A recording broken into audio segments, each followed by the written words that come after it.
What is going on, Gwen? Watching that awesome commercial you made. How about that? Yeah, I wouldn't say awesome. It's just something I kind of threw together. Like literally, that was probably the fastest one I've thrown together yet. Me going, hey, where's your ad? Where's your ad? Yeah, you know what? It is what it is. I'm gonna try and have them to you by Sunday from now on. Just sometimes, it kind of gets lost in the mix. It is what it is. Yeah. But It's tonight, okay. I think we're gonna have a great show. These two people that I have coming on, I respect very much. Bree, I've known for a very long time. Nick, I've known for a short period of time, but I look forward to getting to know him much better. I think that they're both amazing human beings. And so, for those of you who are just joining us tonight, we have on Bree Hollingshead and Nick Carboni, and they form Team Brick, and they are absolutely amazing human beings. Yeah. What's They're like, oh my up? goodness. What is up? What's up? What is going on, guys? Welcome to the show. I appreciate you taking an hour of your time to come on and chat. Absolutely. Yes, Let's thank do this. Of course. So, first things first, I want to start off. It's a multi-part question, and I kind of want both of you to answer. For the record, if you've not seen my show before, I have a very bad habit, and I am very good at phrasing multi-part questions. So, it's not really a multi-part question, I guess you could say. It's more of a question for both of you individually. What got both of you started into the paranormal? Like, was it an experience that you had? Was it just, you just love to do it? Was it something that just drew you in? Like, what got you guys into the paranormal? And Paranormal Rockdown, Morgan, I see you guys. Hello, Thomas. How you doing? Mm-hmm. Well, I'll let you go first. Everybody's got an interesting story and how they got into it. Mine, I have an interesting one. I'll try to do a very short version of it. The female side on my mom's family, all the ladies are very gifted. Okay. So having conversations and seeing spirits and ghosts it wasn't abnormal in our family. Like we'd be at Thanksgiving dinner talking about the ghosts we saw this week, stuff like that. Living in houses and stuff. But, the ghost shows came out and we were fascinated with it. We were like, holy crap, people like actually investigate what we see. So, we tuned in. I watched every episode of Ghost Hunter, every episode of Paranormal State, every episode up to about season 10, 11 on Ghost Adventures, once Nick departed and Zach went full cuckoo. Agreed. But be completely honest with you, I had no interest of ever being in the paranormal. Really? Here you are. Here I am. Yes, that is because the spirit literally kicked the shit out of me, and my house erupted in a bunch of paranormal fury. What happened to me would be every paranormal team's dream residential case, and knowing that the females in my mom's side of the family were very, intuitive into this stuff. I reached out to my sister. We found a really well-known shaman. He came in and helped me, and it was a very positive and uplifting experience that, I kind of just I looked at my sister like, hey, let's start a team and do for others what this gentleman did for me. And we started Old World Paranormal Society in 2017, and we focused on learning, researching, networking, anything and everything to do not with putting episodes on YouTube, but to study, learn, and understand the human psyche, the spiritual psyche, whatever it took to help people in their homes. So that was the premise behind it. And then, years down the road, I got the opportunity to open the Bell Mansion, and that was kind of just it was a different take on the paranormal world, and I was thrust into the business side and just immediately getting to know everybody and their mom, and it just everything just changed then. But that's my short synopsis. There's a lot. You know what? That's perfect. I was actually going to ask about the Bell Mansion later, so you beat me to it. Good. Let me tell you, I have been doing this since July of 2006. I've been doing this a very long time. And I can tell you, like, your work, it speaks for itself. I appreciate that. Appreciate that. So, Bree, what's your story? It's weird you asking me this because I know damn well you know it already. I do know it, but the viewers watching don't know it. That's I right. know. It's weird.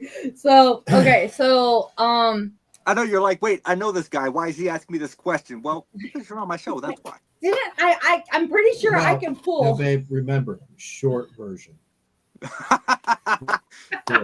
We only got like an hour.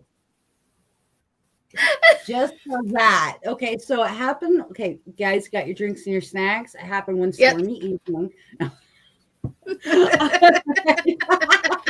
She was on the toilet and she ran out of toilet paper, and this ghost came in and handed her a roll, and she's been fascinated. I already love this conversation. So I had my so I come from a family of gifted women. I am a psychic medium. I had my first experience at the age of 6. I woke up middle of the night, and like I grew up in a 1-bedroom home, and the home was actually used on the Underground Railroad, so it's quite old, and it's got one of those old like circular stairwells, but it's plastered in. But my parents always left, my mom always left the bathroom light, the closet light on upstairs, so that way I could see if I had to get up middle of the night, that way I didn't like go down the stairs the wrong way. And so like I woke up and I went to roll over, and I had twin beds side by side. One was covered with every stuffed animal known to freaking mankind at this point. And I saw my mom sitting with her back turned towards me, and it really didn't resonate with me. And so like I'm getting ready to ask her, like, Mom, are you okay? What are you doing sitting over? Because she's like staring at the wall. And as I'm getting ready to ask, she starts to turn her head towards me. And as she's turning, like I'm realizing like I can see the 1970s like dresser that through her face, like that's behind her with like the mirror and the shelves. And I was just like, nope. So it's like she's transparent. Yeah, she was completely, I could see right through Or her translucent, face. I should say. Sorry. Yeah, she was translucent. So like I could see through from the light coming in, I could see through her face. And like I just rolled over, pulled the covers back over my head the next morning, told my mom what happened, described the whole situation to her. And she's like, that's your great grandmother. Now, the last time I saw my great grandmother was at her funeral when I was 1.5 years old. So, and she didn't have a tie to the house or anything. So my mom was like, she's just here to check on us. Like, that's all she's doing. It's not like she's stuck. She was just basically making sure you're okay. You know, my gifts grew as I went through life. And a lot of people say trauma will typically unlock, or trauma can cause to shut off. I went through the shut off phase, going through a lot of trauma throughout my life. It just kind of shut me down, blocking it off. I went through a divorce in 2023, and my 2 older boys sat me down and they were like, Mom, you raised us on paranormal. Like, we watched all the shows. They were little, like 6, 7 years old, watching Paranormal State, Ghost Hunters, GAC. I mean, you named it, we were watching it, you know, Haunted Collector. Who remembers Fear on MTV? Yeah. Oh, yeah. Oh, yeah. So, like, you know, I raised them watching all this, and they were like, Mom, like, this has always been a passion. We've always lived in haunted houses. Like, you have something special with you.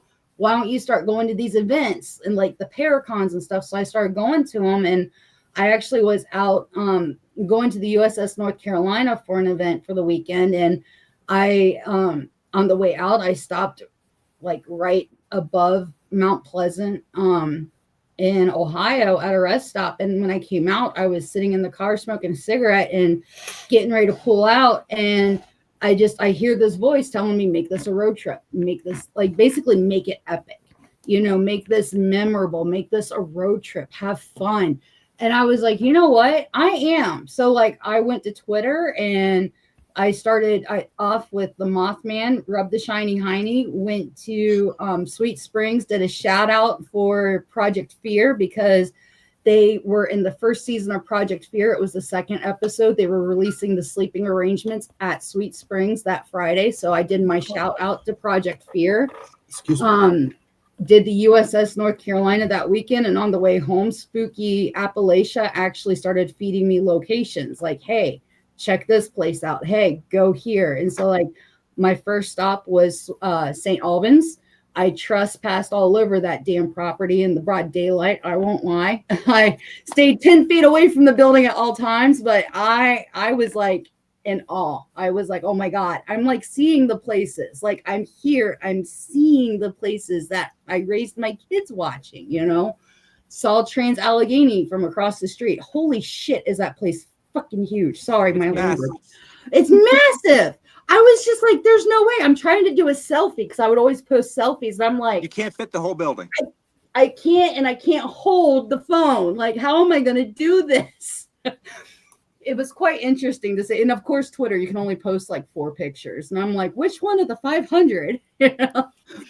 But it took off and people ate it up. And I that was how I got into the paranormal. I ended up with an event company for a little bit. That I ended up being known as #BeLikeBree because I, with the prodding of my children, pursued my passion and learned to love myself. I learned to pursue something that brought me joy and happiness and find who I was, you know, who I am. And I'm still finding who I am, and I'm still learning to love myself. But you know, it's kind of taken on its own. I never knew #BeLikeBree could be as powerful and turn into what it has. I remember when this whole #BeLikeBree thing started, I shared the fuck out of it. I remember that, yeah. And because I loved what you were doing. I loved the traveling. I loved the pictures that I saw. Like you were going all these places that were my dream locations. And I'm like, I wish I could do that. Mm-hmm. And you know, I've always supported you, and I think you do amazing work. So thank you. And I never did order a #BeLikeBree t-shirt. I always meant to do that. I never did. So that was my bad. I apologize. But no, like I love that aspect of the story because you know you went from a spot where you were kind of unsure as to what was going to happen, and you made it into a positive that you didn't know was going to become a movement, if that makes sense. Yeah.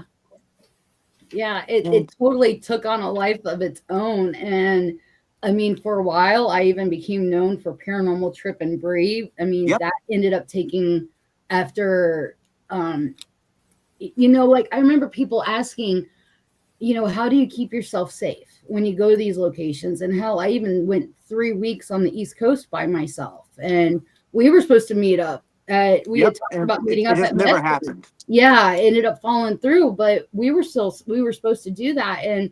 But it was like I made sure people knew where I was at all times. Nick was my handler, you know, at one point, so to speak. If you ever come to the Northeast area, we'll make sure that happens. Yeah.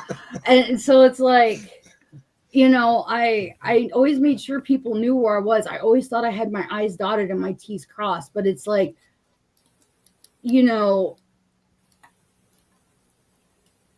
safety is something that I think gets overlooked a lot. And even when you're in the middle of it, you think you're being safe. And I had an experience happen with myself and my best friend at a location where a location owner actually got very inappropriate.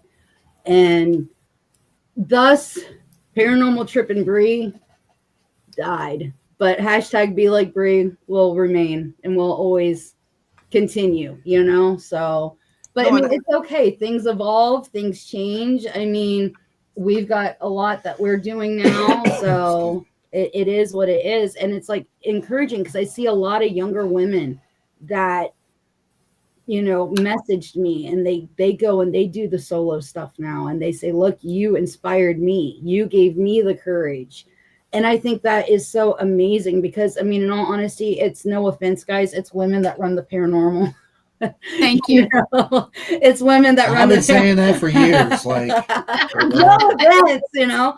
I mean, when you look at ticket sales, you know, for even paranormal events, like we've got an event right now, we were looking at the ticket sales.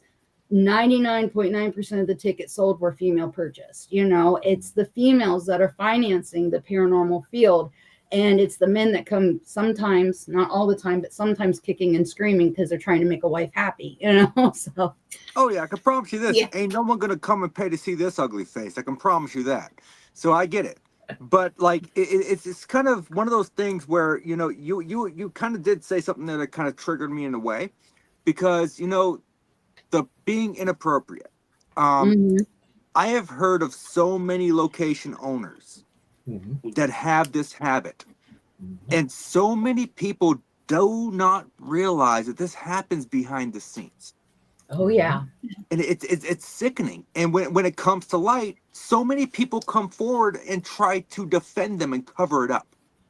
Oh yeah. So the woman I was with was you just highlighted her, Carrie Kristen. Jerry, yeah.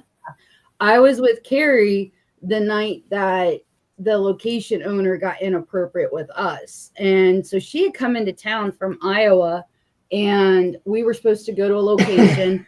A former member of the team was should I say the locations or just keep them on? I'll keep them under. No, So just for now. We were supposed to go to one location he volunteered at, and we double checked. It was good to go. She gets here, and I even let him know we're on our way. And it's like, we got really bad storms coming through. It takes an hour and a half to get there, even with the bad storms. I think Carrie got us there in 45 minutes, but it's, we get there and That right there.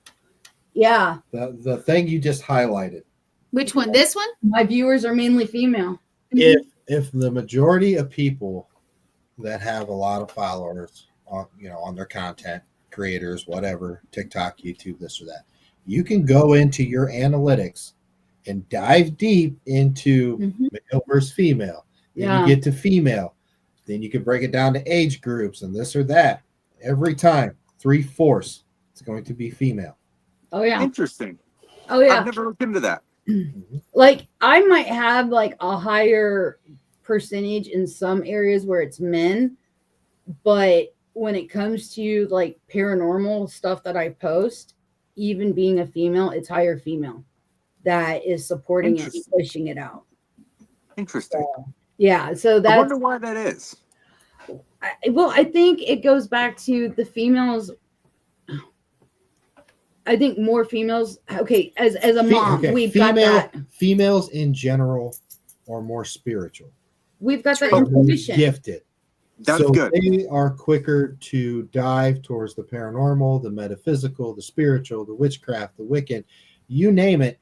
It's going to be more female. If you look at the demographic of mediums, intuitive people, 75% of those are female. And if you look at that 25% that are male, now I'm going to say this, don't cancel me. I'm just stating facts. I'm not going to cancel you. The majority of the 25% that are probably male, I would say a majority of those, maybe half, are gay. That's very plausible. You know what? That is very plausible. So if you look at that, it's because most gay men turn to more of a feminine style. True. Yeah. So does that resonate into the intuitiveness, the mediumship, and stuff like that? Yeah. It very well may. I've never actually looked at it from that aspect. That's a very good point, in my opinion. When you have long car rides to places, you come up with a lot of different topics to talk about. Well, that was one of them we talked about. Oh yeah, I've got a long car ride to Florida next week, so I'll be contemplating a lot of things. But I'll bring this up. Let me just say this real quick. So I was interviewing a guy on our podcast. We had the Old World Paranormal podcast, and he was a very rising star in the paranormal. He was getting out there, but not for all the good reasons. And he was talking about, he's like, well, I have 50,000 followers on Instagram, and I have somebody on here and somebody here. And I asked him, I said, have you looked at your analytics? And he said, what do you mean? I said, go into your settings. You can dive into your subscribed people or followers, and you can dive deep into the analytics. Now, this guy is a very good looking gentleman, and he's younger. Okay. I said, so we go into the analytics, and it was like 84% of his followers were female. Okay. So we dove deeper.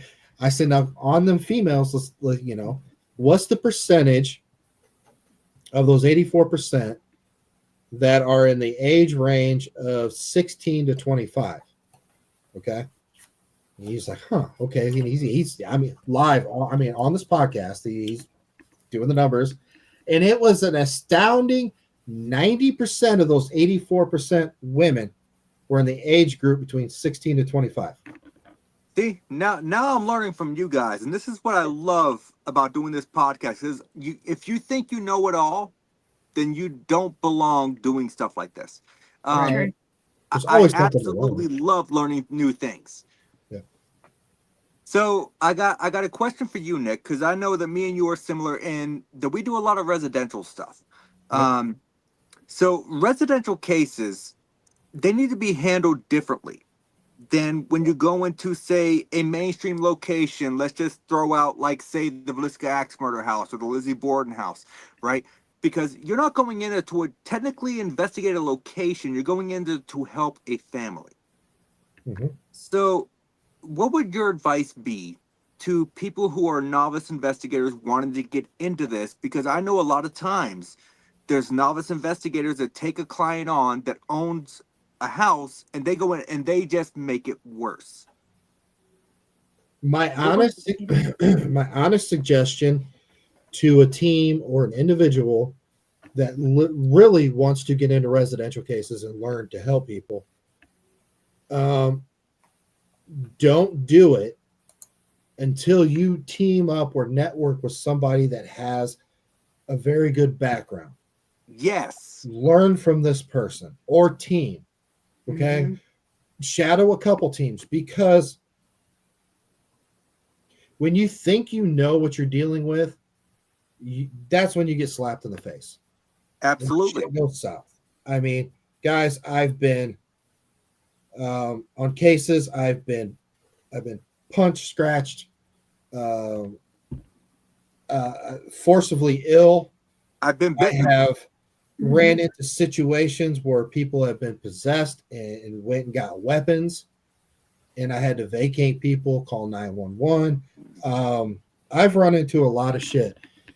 Does it happen all the time? No, but you have to be prepared for it. Yeah. You do. This is just something, and I'm getting ready to write a book on this. Bree's going to help me put it down. And it's going to be about residential cases. It's going to be like, I'm going to raw dog this thing. Like, I'm going to be blunt. Like, I love it. This, guys, okay. Look, this is not for you to go investigate. Okay? It's not. If you want to go investigate, go to the 5,000 other locations in the United States that you can go investigate. Okay? Mm-hmm. This is not what it's about. My goal is, if I can solve your case without breaking out any pieces of equipment, I'm a happy man. Yeah. Yes. I have learned through the years to network and get a team of individuals that specialize in a lot of different things. Because the first thing you need to do and be humble is to understand and realize you personally cannot fix it all. You might be good at this or this, but you're not that good at all these, but you need somebody that is really good at these. Yes. It depends on the web of the network that you're bringing in. It really does. Yeah. So my suggestion is, don't just run out and do it. Yeah, because I have been to several cases in my time where a team went in and they didn't know what they were doing, and they just made things worse. And the people wanted an overnight fix. What they don't realize is, I guess it's the novice teams don't realize, I guess I should say, it's never an overnight fix. This is a very long process. Yep. There's a lot of steps to go into it. You've got to do a lot of different things to even get the people residing there comfortable enough to allow another team in.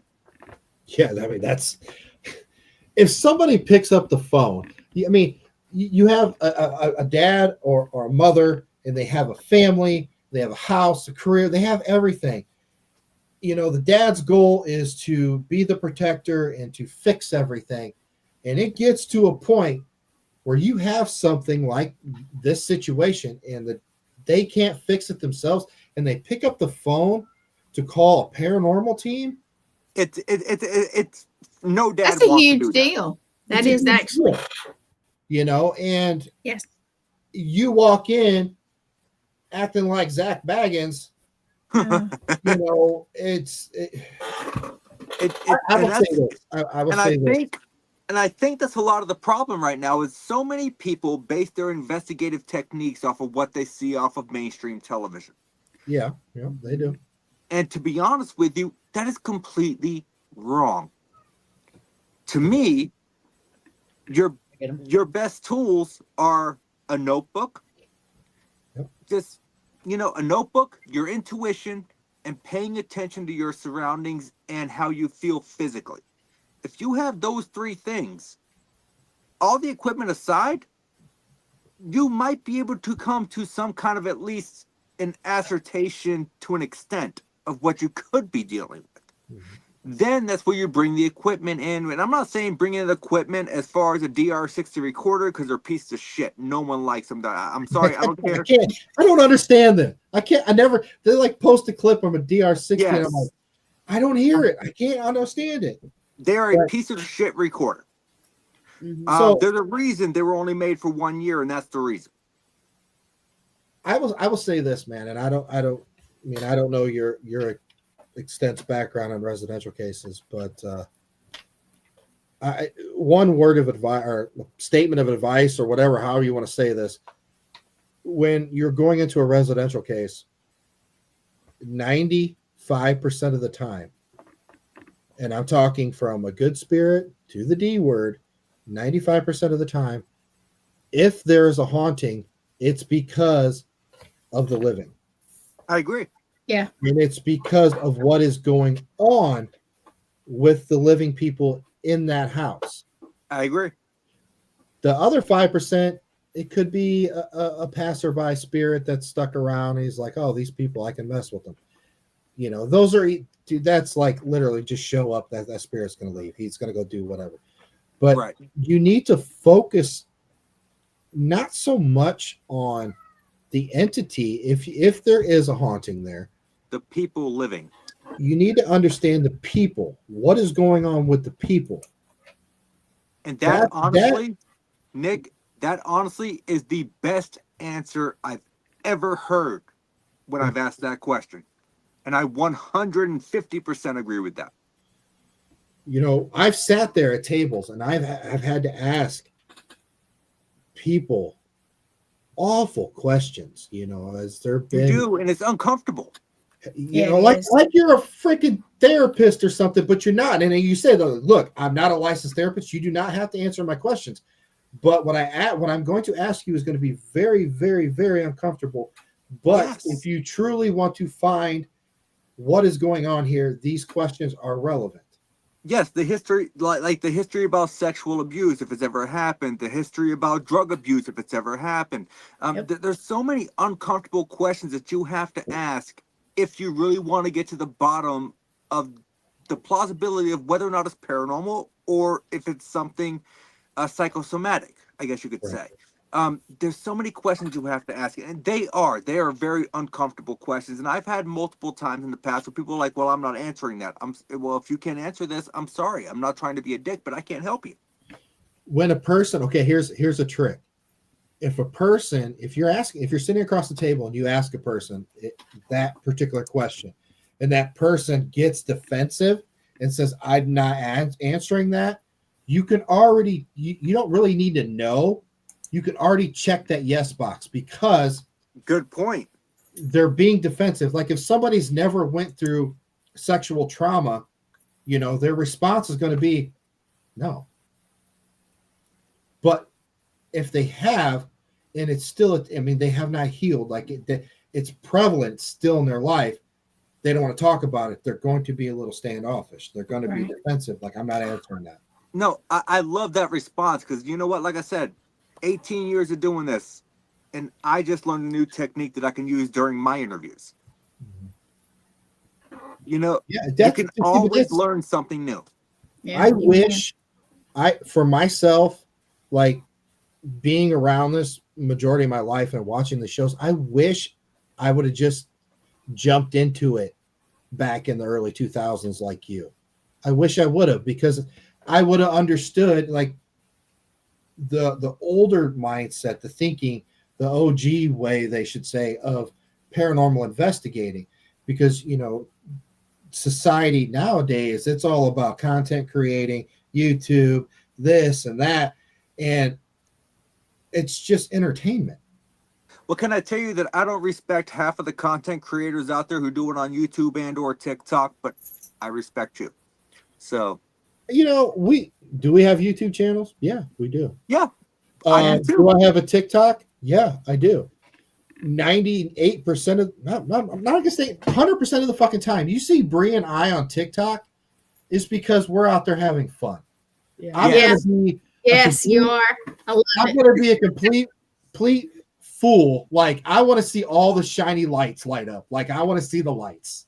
I want it to be like Christmas, because I want to have fun. That's what everyone wants. Yeah. And you know what? What really pisses me off though is there was probably 4 weeks ago, I seen a team doing a live stream, and I have this team coming on my podcast in a few months. I'm going to call them out in person, as I told you I like to do. Yeah, you're going to break the internet that night. Yep. Because Please send me an invite so I can watch. You'll get one. But Mhm. they were having experiences where they were hearing noises, right? And they said, oh, well, if you send us X amount of likes, we'll put a piece of equipment in that spot. Mhm. What? If you send us Oh, X yeah. amount of gifts, we will put a camera on the equipment that we put in that spot. What the fuck? If there's experiences going on and you have noises going on, just move the fucking camera. It's not that difficult.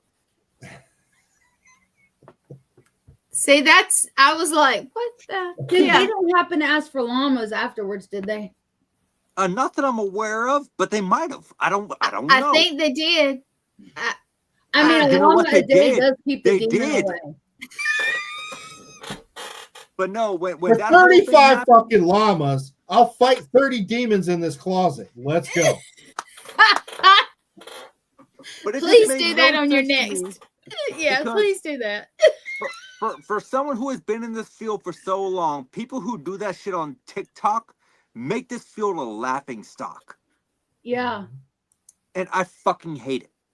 Yep. I can't stand it. And there's other teams out there that do the same thing. This just happened to be the team that I seen on the live, and I instantly messaged them after the live stopped and said, hey, I want you on my podcast. So, surprise, surprise, surprise.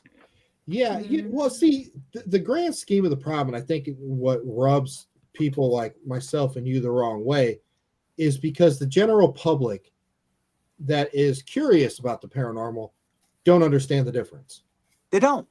So when they get on the TikTok lives and stuff like that, that's what they expect. So when they actually go to a location for themselves, like, oh, I'm going to finally go do it myself. I'm going to pay, a couple $100, go rent a place out and go and investigate. And they walk in and expect, a shitstorm to happen in 60 minutes. Nothing happens. And then next thing you know, they're on social media talking about blah, blah, blah. This place ain't haunted. Here we go. It's like an endless cycle. Like, if you can just understand that when you watch Ghost Adventures, it's for entertainment. If you watch TikTok lives, it's for entertainment. So I don't live stream investigations, obviously, because I do a lot of residential stuff. So for my clients' privacy, I don't live stream investigations, and that's just good practice. I'm just saying. I will tell you that when I go to Broadhead Manor in Wisconsin in July, I will be live streaming myself asleep. So if anyone sees anything going on around me, please let me know, because I can sleep through a tornado siren. I'm not going to wake up and you're shit sleeping happens. at Broadhead? I'll be there for 4 days. Broadhead's fucked up. Good luck. Good luck sleeping. I'm actually camping out in the woods the last night I'm there. So Broadhead is a place that I term a true haunt. And what I mean by a true haunt is you can expect every level of a haunting possible, where you I can love see it, you could see it, you could feel it, you could hear it, it could affect you, it could take you over. Oh, yeah. so you've been there. Multiple times. 3 times. Well, a total of 4, So- investigating 3. So Bill Walter Mhm. or Bill asked me as a personal favor to come out as a guest for the Paranormal Rockdown. Yeah. He's allowing me to stay in the location, and Mhm. my goal is to disprove the activity going on within the location, because that's what I do. I'm a debunker. Yeah, there's nothing Do wrong you, with that. do you think I'm going to do well, or do you think I'm going to fail? I So, know okay. you'll be fine. I'm just saying, and when I say it's fucked up, I don't mean fucked up in a bad way. I'm just saying, like, it is, as a medium, it drove me batshit crazy because there's so much. Okay, so maybe I worded that incorrectly. Do you think there are things there that, from my logical mindset, that I could look at the building based on walking through Mhm. and say, well, I heard this noise in this area, but I noticed this. Maybe that's what it was. I think you'll do fabulous when it comes to the debunking because I know how you debunk. I think you will do amazing, and I think that you will bring food for thought. But there's going to be things there that there's no way you're going to be able to debunk. I will say, hope so. I saw my first crawler at Broadhead. I've heard of crawlers. I didn't know there was a crawler there. Ooh, there's quite a few. Carrie, You and know that I- bed you're sleeping in? That's where we saw it. I'm actually sleeping on the embalming table the first night. So the Carrie and I stood on the second floor. We were in the hallway and we're looking down towards where the music room is. And there's the doors that you can go through to go either down or up. And we're watching this thing crawl up the wall. And Carrie and I stopped speaking English for about 2 hours. I don't Carrie like and I that. are looking at each other and we're like, you know, we're watching it crawl and it crawls. And it gets to the top, and this damn thing splits and crawls in 2 different directions. We're like, See, What? I knew about the rumors of the Hodag in Wisconsin. I knew about the rumors of the Skinwalker. I know about the Beast of Bray Road. I know about the rumors of Slender Man because there was a stabbing back in like 2013 or something like that that happened to do with that. I did not know that this building had the rumor of a crawler. No one informed me of this. oh yeah, it's So- and it's not. I don't feel like it will hurt you. It was. I'm not more worried about it of, anyway. Look at me. It felt I'm not like trying to give it a high five. Look at me. Look at me. Like, look at me, Mom. Look what I can do. Oh, guess what? Look at what else I can do now. Like, and when it split, we were just like, and Oh, it it's kept like happening. so it's like Stewart from the old school SNL. Look what I can do. Look what I can do. Yeah. So totally Stewart's personality. And you're just like, what? No, I don't know if it's me because I'm a medium, but I know like when it came to sleep, I had to sleep with like I slept with like my hoodie up over my head. Now it's gonna be too hot for you to do this, but I had to sleep with but even then it was like I'm hearing the school. I'm hearing the bell. Like I when- could hear the bell go off. Here's and the thing. Here's the difference. crazy. So when Bree and I went, we went to just hang out with Bill. Mm-hmm. Bill's And amazing. so Oh You yeah. love Bill. Bree and I had the building to ourselves. Okay. Now I will say this: much as every investigation is about your intentions. Like if you have good intentions, you're going to get a good experience. If you're looking for the negative, you're going to get the negative. If you're looking to debunk stuff, you're going to debunk a lot of things. A lot of things probably could be explained.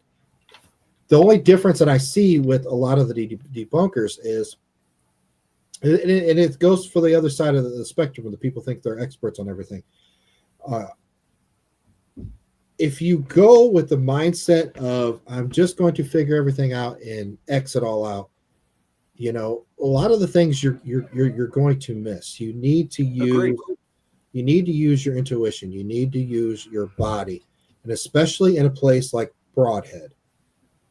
That stuff right there, like if a person is not an open person, they're a closed person. They're like, I've been doing this for 25 years, but I've never seen a fuck shadow figure. I've never seen this. I've never seen that. Well, you're a closed off individual. Somehow you need to work on that and open yourself up a little bit. See, because when I'm going into Broadhead, I'm going to go into Broadhead the same way that I go into every other a location that has asked me to come in and investigate. I'm going to forget the history. I'm going to forget everything that I hear, everything that I know. It's like I turn off a switch. Yeah. I go in and I look for the logical. If I cannot explain it logically, then I'm going to chalk it up in maybe it's an unknown column. But if I physically see something that I cannot explain, then that's a whole other column altogether. Right. And I am so looking forward to being at this event. I wish you guys could be there. I wish you could. But I'll be there. I'll be there from, I believe we're getting picked up at the airport on Thursday evening. And I'll be there from Thursday evening to early Monday morning. Oh, wow. Cool. You're going to get the full Broadhead experience. I just don't want to try Bill's nuts. Please don't. Well, I told him, I was like, I don't eat peanuts. I like Brazil nuts, but I know if you eat too many of them, they can give you symptoms similar to radiation poisoning if you eat too many in one sitting. And he was like, well, what if I wear a Brazilian Speedo? I'm like, no, Bill. Yeah. Bill's Love him to death. Love an him to death. amazing He's a good human guy. being. But be wary of Bill's nuts. Yeah. So we got a little bit off topic there, guys. Sorry, I know we got a little bit of a pig trill, as we like to call it in Alabama. So Bree, I wanted to ask you a question because this is kind of like a recycled question. I asked this question once before. I've heard a lot of people refer to themselves as psychics. I've heard a lot of people refer to themselves as mediums. Do you believe there's a difference between a psychic and a medium, or is it really intertwined? I feel like it can intertwine, but I also feel like there is a difference because I think that there's different levels. You hear a lot of people say, like, I'm an empath. Okay, first off, listen here, Linda. Yeah, Linda. Empathy is something we all have as a human emotion. So you're supposed, like, if you're not empathetic, then you're a serial killer, and I need to get you like GTFO. You know, so you're saying I should go check myself into the local hospital. Basically, like, we need you on some medication or something, okay, Linda? So, I mean, but that's in all honesty, empathy is no different than being kind, considerate, loving, caring. It is an emotion that we all have as humans. So people running around saying, I'm an empath. Okay. And I'm a cuddler. So, like, sorry. Like, I'm just fucking weird, so there's that. We're all a little bit strange and unusual. Again, but most women are more empathic than men. Yeah. Men don't have feelings. He asked me a question. I sat here and listened to you. You show my turn. My mic. Didn't say it Mine. right. It's Say it mine. right. It's my mic. I love you guys. So it's like, I like to tell people you're not empathic, but you are sensitive. You're sensitive to your environment around you. You're sensitive to picking up on the environment changes when energy shifts. You're sensitive to feeling the touches more, to hearing the disembodied voices more. You've got your intuitives, the people that could very well be like that see the things, that hear the things more. Medium, somebody that can interact. I hate the term psychic medium. I always envision like the 1980s, like the crystal ball neon light in somebody's freaking front living room window. Yeah. Like, I'm just like, it's cringe. To me, it's cringe. I think the 800 psychic numbers totally did a disservice to the actual gift. Don't that make me call people Miss have. Cleo. Right. Like, I mean, it's just like we've had so many people destroy the true what it is. This is a gift, and I believe it is a gift that's given to help. I mean, granted, it's every gift is something that can help or to harm. I feel like the psychic, though, like I'm able as a medium, I can do past, present, future. And so I believe that's where the psychic comes into play, is that I can give you a future reading if spirit so chooses to show me, and if I hear, I can tell you what I'm seeing happening now and possibly in the future. Granted, what a lot of people need to understand is free will has a massive part to play in what I see happening. There's certain things that I tell people when I do readings, I will not talk to you about. Like, even if spirit's screaming in my ear that you need to play certain Powerball numbers, or like, hey, you need to go to the doctor, because I might be like, hey, do you have any doctor's appointments coming up? Because I don't want to touch health, because I feel like a lot of people try to mess with health, and that can cause people are so happy. You got to be careful with what you talk about. So like, I always go through a disclaimer before I do a reading. It's, if I see a promotion coming, I might not say anything about a promotion, because I don't want to tell somebody you're getting promoted and they think, oh, I can stop putting the work in, and then they not get promoted, and then they come back and they're like, you fucking lied. Well, did you stop working? That's a you issue. That's a me issue, So it's, I think that's where the psychic part comes into it. But it also, like, with the gifts that I have, like I have psychometry where I can touch stuff, and sometimes the past, or even what's going on current, people that have touched the energy that's gone through it, I can see. I can do remote viewing. So I think that there's so many different aspects to it, that everybody likes to use the flashy name psychic medium, and it sucks, and I don't like it. Like, he can tell you every time I have to say it, I cringe. Like, everybody's like, no, you should put psychic because you can give readings. And I'm like, I guess I'll use psychic. Like, can't I just be a medium, like, that has like the 52 card pickup? But I like it. you So can be whatever you want to be, right? Yeah, I mean, and it's funny because it's like I was joking with my boss at work the other day. She's so cool. Like, we're able to talk. She loves all the paranormal stuff, and she's like, she's sensitive, and her daughter's gifted. And I'm like, I swear, at times it's like you think that we're playing Pokemon, or the spirits are trying to play Pokemon, and they're like, I gotta get them all, I love it. So, yeah, so I can tell you that me and my girlfriend Morgan, like, we have issues sometimes because she's a psychic, and the first time we met was on the USS Salem battleship. And we went through, and she was asking me questions because I was a special guest investigator that was invited there by, the battleship to come and do a guest spot. And we're walking through, and she's asking me questions. And when we get to the end, all good and well, everything's done, we go home. About a week and a half, 2 weeks later, I sent her a text message. I was like, curiosity. She said, what? I was like, how much of that shit did you Google before you came on the ship? Ooh. Not a good question to ask, but it's a valid question to ask from a skeptic's point of view. right. And it is what it is. I mean, I question her all the damn time, dude. Yeah, so I'm not the only one. No, he questions me consistently, and it's amazing though when we get immediate validation. Like, I'll tell him something, and it's like, bam, it happens. And I'll just look at him like, yeah, and that has happened to me, and I don't like it.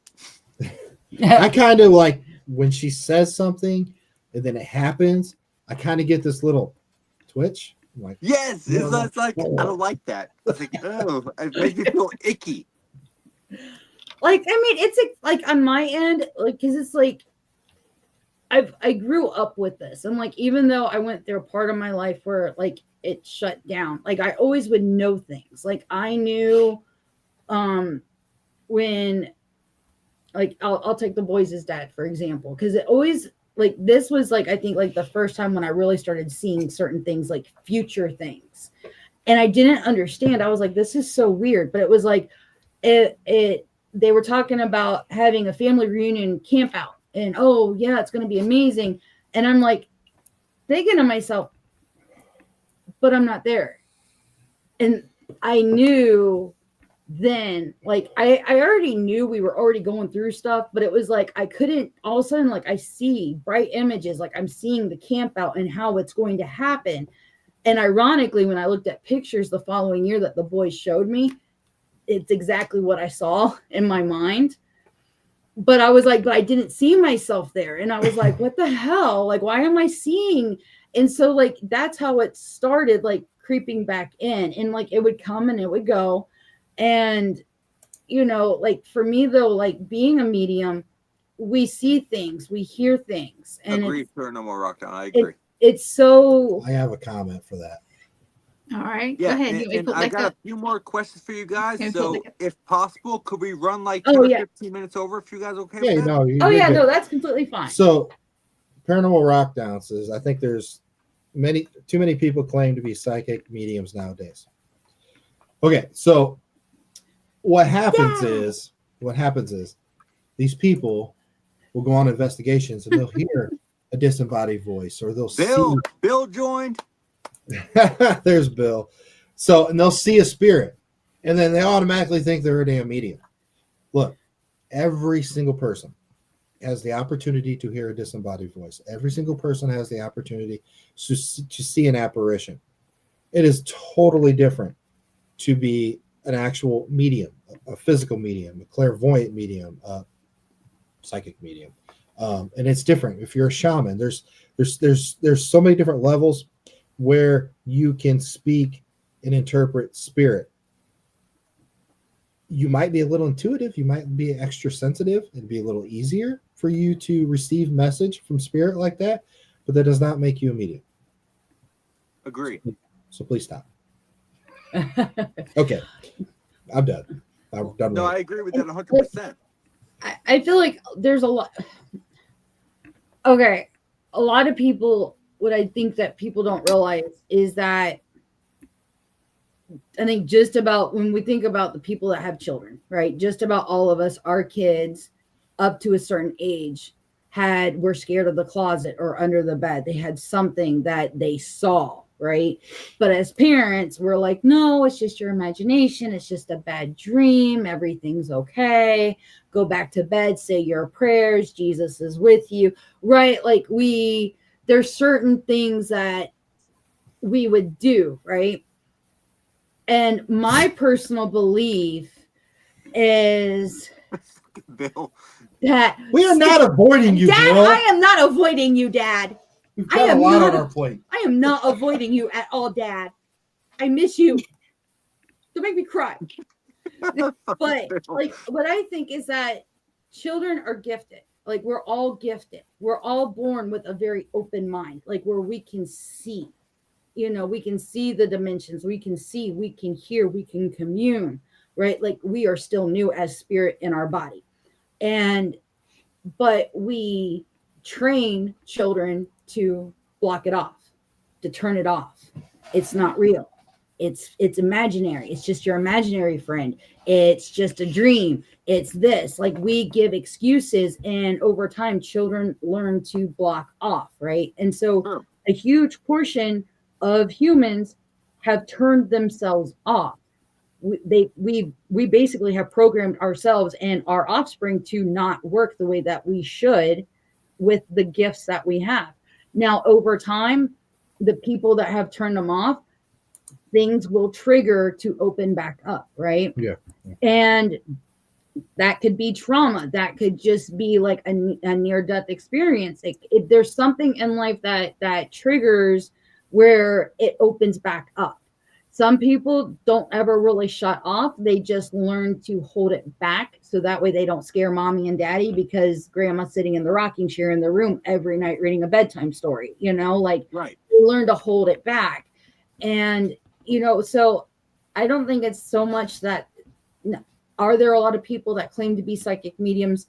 Yes. Do I think that there's a lot of people that are claiming to be psychic mediums that are leading people astray? Hell yes.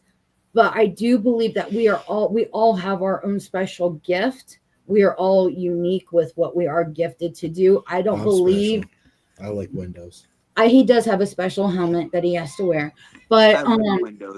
we can show them that next time, babe. Okay. But you know, I think it's like, I think that we all have something that's unique to us with a gift too. I feel like some people they've got more gifts than others, and it's no fault of their own. That's their calling in life. That's what they're supposed to do. Some other people, I think that it's just like they're just supposed to be able to feel when the energy shifts, so that way they can move with it and they can help guide people with it. I mean, in all honesty, like this thought actually occurred to me, and I think I might have even made the comment to you in a conversation 2 years ago, Nate, because I remember we were talking about this once, is how Twilight, the stuff that's in Twilight, Oh yeah. real. Because remember I was talking about how I could touch stuff and how like I open myself up before I go to locations, and I I do was like, remember that. I was like, it's kind of like, because I remember you were asking me how I open myself up, and I was like, it reminds me of Bella in Breaking Dawn, where she's like pushing the plastic out. But it's like when you think about how people move emotions, right? You've got Jasper in Twilight who can sway the emotions in a room. So that's like moving the energy in a room. And we know that people can move energy. So it's like, it's interesting when you think about it, looking at these, you know, fan fiction type books. We always say there's got to be some truth to the fiction, right? Like, and it's interesting to see the correlation. I just bunny trailed, but You know what? it reminded me of pig how trail. we talked about that. That's why I went there. So I call it pig trail. You call it bunny trail. It's all good. So we're just a little bit over the hour mark, guys. I'm not gonna keep you guys too long. Bill, I couldn't read that. You removed it too quick. There you go. Sorry. Yeah, so think about kind of what Bree said.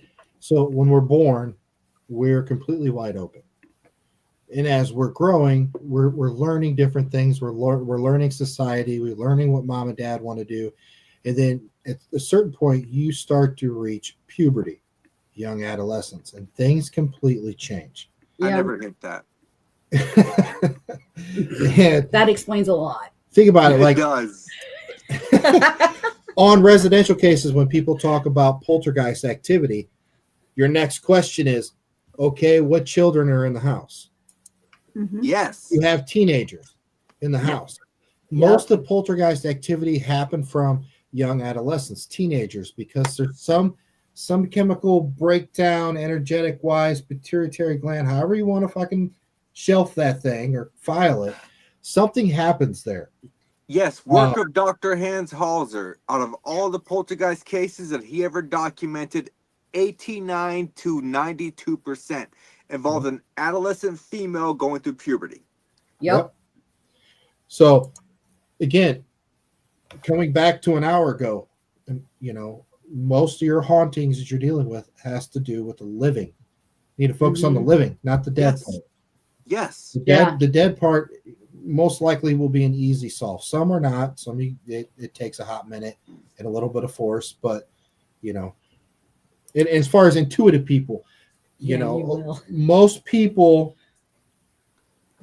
mediums have had a traumatic event or near-death experience. They've come back. Their chemical breakdown is completely different. They're wide open. They become closer to the spiritual realm. They can go there physically, mentally, you know, this or that. Or, you know, when you have it as a person just from birth, something happened during puberty and it just enhanced chemically wise in your brain. And see, and I agree with that, because like going into puberty, I had 3 near-death experiences. So NDEs. like I had 2 where I died. Like I died. And what's interesting is both of those death experiences, a lot of people are like, oh, so you saw the golden bright light both times. And no, I didn't. The first time it was literally like out of body. I was like up above. I was in surgery. I was having my tonsils removed, and I can describe exactly what my surgical suite looked like. I can describe what instrument they used, and I can tell you a very in-depth conversation of the doctor and nurse who were having an affair, and the doctor wasn't paying attention, and he cut a little bit too deep, and like I started bleeding out. And like I was like up above watching. The second one, I drowned, and I drowned twice. Really? It's Yes. I can't swim, so I'm not even going to attempt it. I don't go into the water anymore. You know what? A lot of people, like, I'm not scared of the water.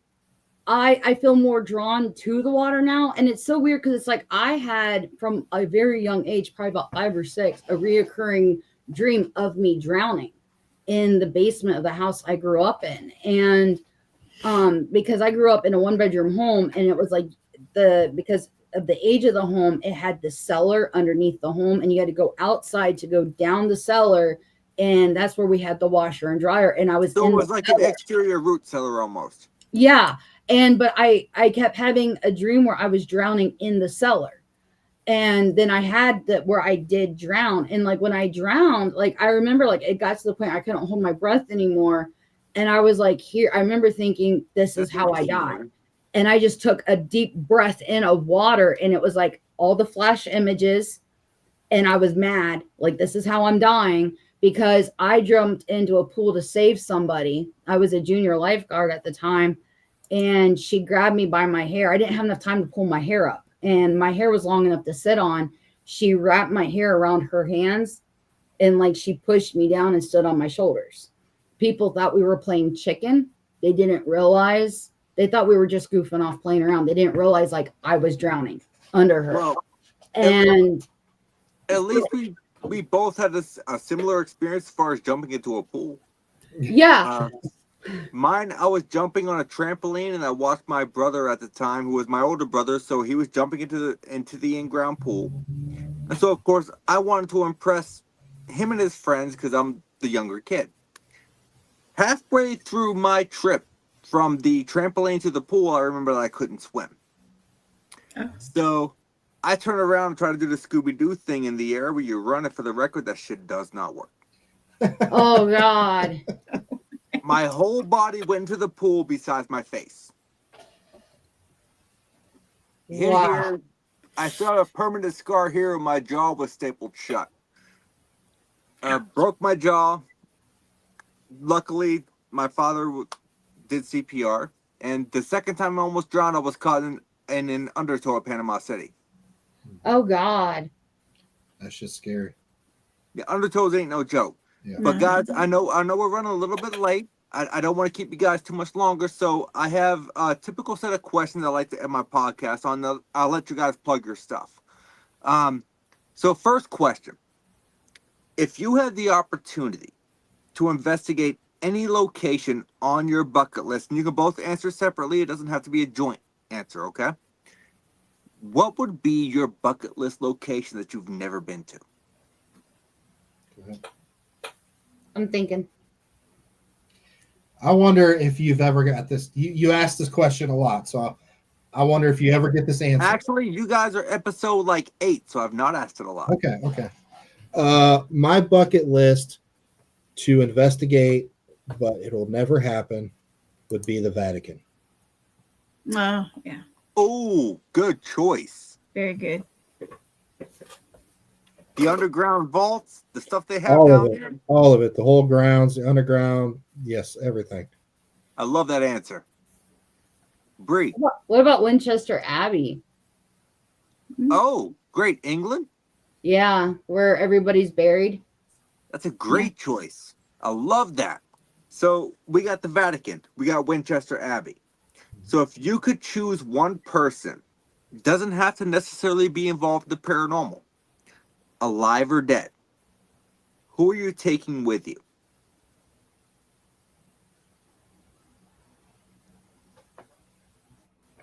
Bree? Okay. Nick? Okay. So if you had one piece of equipment to take with you on said investigation to each location, what piece of equipment are you bringing with you?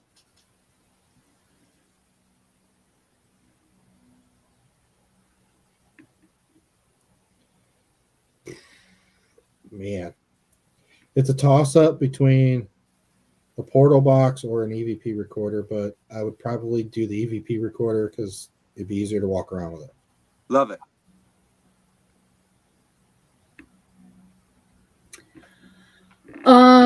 Something small would be an SB7. That way I could try to get instant validation for what I'm seeing, hearing, and feeling.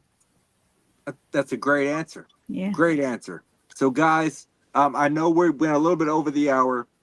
Plug your stuff. Where in the hell could people find you? What events are you going to be at this year? And if you guys don't mind, just hang out for a few minutes after the the exit video. I just want to get some critiques on the podcast and whatnot. So where can people find you? What events are you going to be at? Well, I mean, we'll be at Pennhurst this weekend, but we're just volunteering. So we gotta hold hands for some celebrities and wipe their asses all weekend. Anyways, moving on. So we'll be at Pennhurst. Then we have Ghost and Outlaws event at Old Crown Jail here in Indiana. Then we'll be at FCI Con. Yep. Then we'll be at Gettysburg Bash. Then we'll be at, what's the one in San Francisco? Nautical Nightmares Nautical in Nightmares. San Francisco. And then our event, November 7th, 8th, 9th, here in Fort Wayne, Indiana. Mysteries of the Fort, Paranormal and Metaphysical Symposium. And you can see us 24/7 if you want to book the State House. Yeah. Well, look, I don't have anything booked for November. If I can make it to there, I'll make it. But yeah, come on up. Oh, yeah. So, and if you want any information, you can go to mysteriesofthefort.com. If you want to be a vendor, send an email to mysteriesofthefort@gmail.com, and we will send out a vendor registration form. Love it. So When is Rockdown? When is Rockdown? It's the weekend after Connecticut, Nate. Do you know? Hang on. July I got a 18th, calendar. maybe? Hang on. Is it I got a 18th? calendar right here. Okay. July 18th through the 20th. It's possible we can try to get show there. up. It's possible. If y'all make it, I would love to see you guys. I'm gonna be doing There it some is, stuff July around the 18th. facility. So yeah, 18th. God forbid I actually mark my calendar right. That should never happen. Look at his But, little calendar there. You guys, you can find us on Facebook, TikTok, Instagram. Not really YouTube. We don't really do anything. On YouTube. No, we don't do much with Um, YouTube. And we got a lot of stuff we're cooking up right now. Bree and I are working on a very special, I don't even know what you call it, lecture/gallery reading thing that we're going to be putting together and traveling around the country to do. Yeah. Well, anything I can do to help you guys, Bree, Nick, do not hesitate to reach out. I will help you guys in any way, shape, or form. I appreciate that. And I'm going to start book number 2. I got one book out, Paranormal Legacy and the Ugly Truth. You can get that on Amazon. Yeah, we didn't get to that. I wanted to ask about it. We didn't get to it. Yeah, I mean, it pretty much the premise behind the book is the what, when, why, and how got me into the paranormal. And then it really dives into how to run a team, the ups and downs, the highs, the lows, the kick in the nuts. So And where then can people find this book? it's on Amazon. All you got to do is like search up Nick Carboni on Amazon, and it'll take you to his book. And it goes, it's my story from the beginning all the way up to my departure at the Bell Mansion.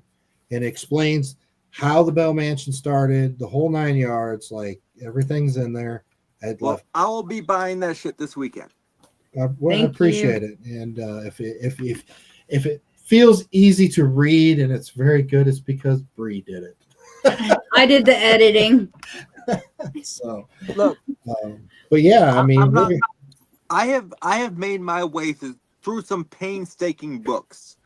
Okay, I have read Ghost by Hans Halser, which is 1,300 pages and like 11-point font. Mhm. Oof. I got a couple behind me. Hans Holzer. Yeah. Yeah. I love his work, but his writing is so dry.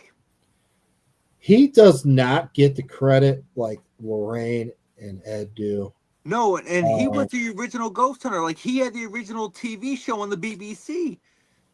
Like, man, I don't even know how to understand it. Like, if you want to get into the paranormal and understand it, you need to go and find some tapes, get some books, You do. and study Hans Holzer. Hans Because Holzer, Ethel Myers. what this man did is just so ground, and the fucking evidence he got. It was Unreal. amazing. And yeah, true pioneer. True pioneer. But guys, I love you guys so much. Thank you so much for taking this hour, like a little bit over, but still an hour to come and talk to me. I loved having you guys on my podcast. Yeah. There was so much I felt like we didn't hit on, but maybe I can have you guys back later on. I was gonna say Maybe- we'll just do a part 2. Yeah, man. You get an opening, hit us up, man. We'll come on here. We'll talk about whatever. You want to talk about I love it. cheeseburgers for an hour, man? We can do it. I don't care. I love it because there's so much we didn't hit on there. Because I wanted to hit on some controversial stuff tonight, but we didn't get to it. But Hey, we'll do a controversial part 2. We're down for that. Look, Bill, I love it. Bill, we talked about your nuts way before you came on here. We did, We're not- and I don't want to see you in the Oh, Brazilian what? Speedo, Bill. So just stop it. Dad, reach out to us so we can get something set up. But Bree, Nick, thank you guys so much for coming on the cast. If you wouldn't mind to stick around for a few minutes, we're gonna run Oh the yeah, outro, for sure. and then I'll talk to you guys afterwards. Thank you. Love you guys. Thank you. All right, man. You doubt? We're good. Tell everybody good night. I don't believe in saying good night, but no, Okay. good night, everybody. Thank you for joining in for the podcast. I felt like it was a great conversation. Yes. Join in next week, same time, same channel. I am going to run one commercial before we finish for the Rock Down. You will not. I I'm am. joking. I'm joking. No. There you go, Bill. This is for y'all. Brace yourself for the Paranormal Rockdown, July 18th and 19th, 2025 at the Haunted Broadhead Manor. Friday night, rock out with Dead Amsterdam, Left on Red, and headliner Green Jelly. The music may not be the only thing shaking these walls. Rumor has it the spirits love a good beat. Will you meet one? Saturday, meet paranormal legends like Dave Schrader, Sam Baltrusis, and more. Enjoy thrilling workshops, tasty treats, and a live Zoom Q&A with Dustin Perry. Dive into the ultimate paranormal investigation with expert guides. Or join a spine-tingling seance with Sam Baltrusis. Tickets are limited. Get yours now for an unforgettable weekend of music, mystery, and chills.